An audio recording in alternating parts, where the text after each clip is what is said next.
جب حضور قرب خاص میں گئے اور ان منازل کو طے کر گئے جہاں تک نہ کوئی گیا تھا نہ کوئی پہنچ سکتا تھا، تو اللہ نے اپنے محبوب کو بہت کچھ دیا۔ 70,000 اسرار تھے، 70,000 رموز تھی، 70,000 حکایات تھی۔ محبوب کی جھولی میں بہت کچھ ڈالا اور ڈال کر کے کہا بما اشرفک یا احمد، اے محبوب یہ تو میں نے خود دیا ہے، اب تو اپنی چاہت بھی بتا، تیری چاہت کیا ہے۔ یہ مہمان نوازی کے تقاضے ہوتے ہیں نا، کہ سب کچھ پیش کرنے کے بعد بھی میزبان کہتا ہے کوئی اور، آپ کی کوئی پسند، تو یہ میزبانی کے تقاضے ہوتے ہیں۔ تو سب کچھ دینے کے باوجود جھولی میں ہر چیز ڈال دینے کے بعد کہا بما اشرفک یا احمد، پیارے بتائیے آپ کو کیا دیا جائے۔ اب پھر حضور کی ڈیمانڈ دیکھیے، حضور نے مانگا کیا۔ کسی شخص کو دیکھنا ہو کہ وہ کہاں کھڑا ہے، اس کو آپ اختیار دے دیجئے گا، پھر پتہ چل جائے گا وہ کتنے پانی میں۔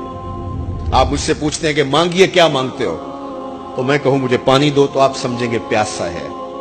میں کہوں کھانا دو آپ سمجھیں گے بھوکا ہے،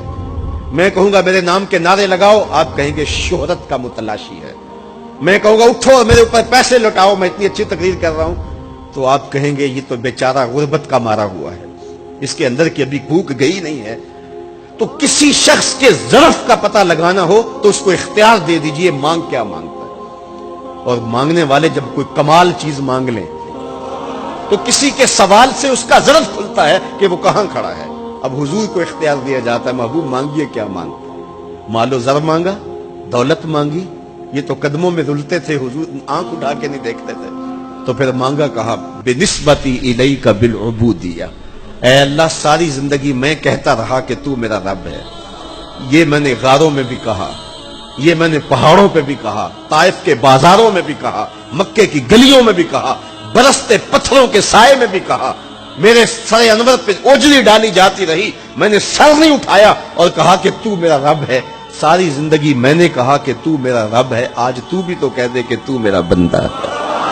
مجھے عبد کہہ کے پکار دے۔ ملا جیون علیہ رحمہ فرماتے، امام راضی بھی لکھتے ہیں کہ یہ حضور کا پسند فرمودہ ہے، تو پھر اللہ نے جب بھی واقعہ معراج کی حکایت کی تو لفظ عبد سے جو ہے وہ بات کی، سبحان الذی اسری بعبدہ، اور وہاں بھی سورہ نجم کے اندر بھی فرمایا فاوحی الی عبدہ ما اوحی، تو یہ محبوب کی چاہت پر ہے۔ اور پھر عبدیت کا بندے کی طرف سے جو اظہار ہوگا اس کے لیے پھر 50 نمازوں کا تحفہ دے دیا کہ میرے بندے تو پکارتا رہے اور مجھے رب کہہ کے پکارتا رہا، میں تجھے لبیک یا عبدی کہہ کے پکارتا رہا۔ اور وہ 50 نمازیں پھر 5 نمازوں کی صورت کے اندر باقی رہی۔ اللہ کی باتیں بدلتی نہیں ہیں، جو ایک نیکی کرے 10 کا ثواب ملتا ہے، پڑھو گے 5 ثواب 50 کا ہی ملے گا، اس لیے کہ اس کی باتیں تبدیل نہیں ہوتی۔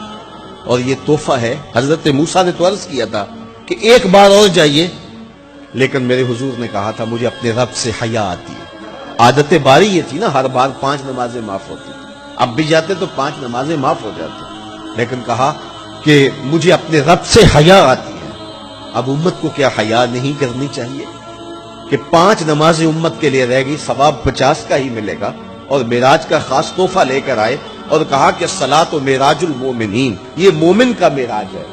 میں تو سر عرش پہنچا ہوں لیکن تمہارا معراج کیا ہے، تم سجدے میں سر جھکاؤ، دیکھنا تمہارا مالک تمہیں کتنا قرب دیتا ہے۔ جب کوئی شخص سجدہ ریز ہوتا ہے اس پہ اتنی رحمتیں اترتی ہیں، اگر اسے پتہ چل جائے کہ یہ رحمتیں نازل ہو رہی ہیں وہ سجدے سے ساری نہ اٹھائے۔